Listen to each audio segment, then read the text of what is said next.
which by the way, when your song goes #1, you don't see that money for a while. But are you getting some in for the did it come in at the time to pay for the wedding? That's what what I'm wondering. Well, luckily, the girl, I believe, her parents have to pay for the wedding. It's so traditional. It's such a traditional thing. I agree with that. I don't necessarily agree with the fact that they have to do that, but they did.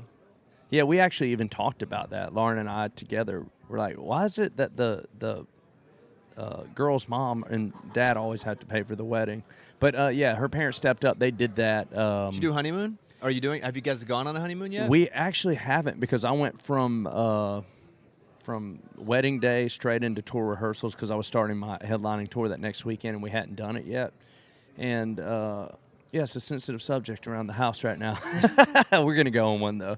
Like a winter one, or are you going to stall it out until? Yeah, we might wait until early part of April or May, something like that. Maybe go back to Hawaii, because the last time we went there for the first time, she was sick, so she didn't get to enjoy it. Well, let's talk about the next song, Big Big Plans, which isn't really. I mean, it's the next single.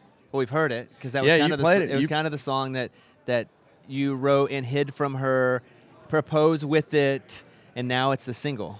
Yeah, and I did like a little video to this song just for the purpose of I wanted to have something to go along with that for that moment. And we released it, and it kind of organically happened. It's going to be my next single now, and I'm very excited about that, mostly because it's a personal story to my life, and I'm also a writer on it. So I love that part of it. That's a really cool part. How for you, how important is it to find the best song versus find a song that you wrote that's pretty, like, where does that fall for you? Yeah, for me, it doesn't have to be a song I've written. I don't have that kind of personality. I tend to go for best song wins whether I've written it or not, and I'll probably be that way for, I guess the entirety of my career. Who will you lean on if it's close? You're like, I don't know. I know there's some bias because I wrote it, but this one's really good. Like, who will you go to and say, hey, I need a little help?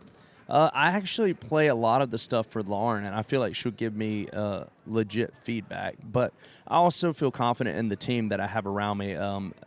Probably take it to my producer. He's produced a lot of hits in his life, and I feel like he knows when he hears one, he knows what it is. And that's how, I don't know about you, I totally missed that song.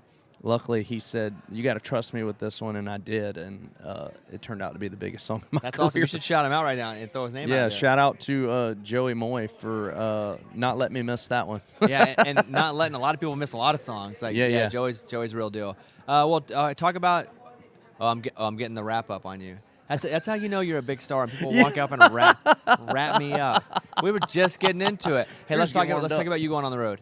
So you going out on the road with Kane. Yeah. Kane Brown and Russell Dickerson at the end of February, start next year, which I'm really excited about. I'll be finishing up my headlining tour middle of February, and then right out onto the road with him. So I believe I'll have to wait a little bit longer to take the honeymoon.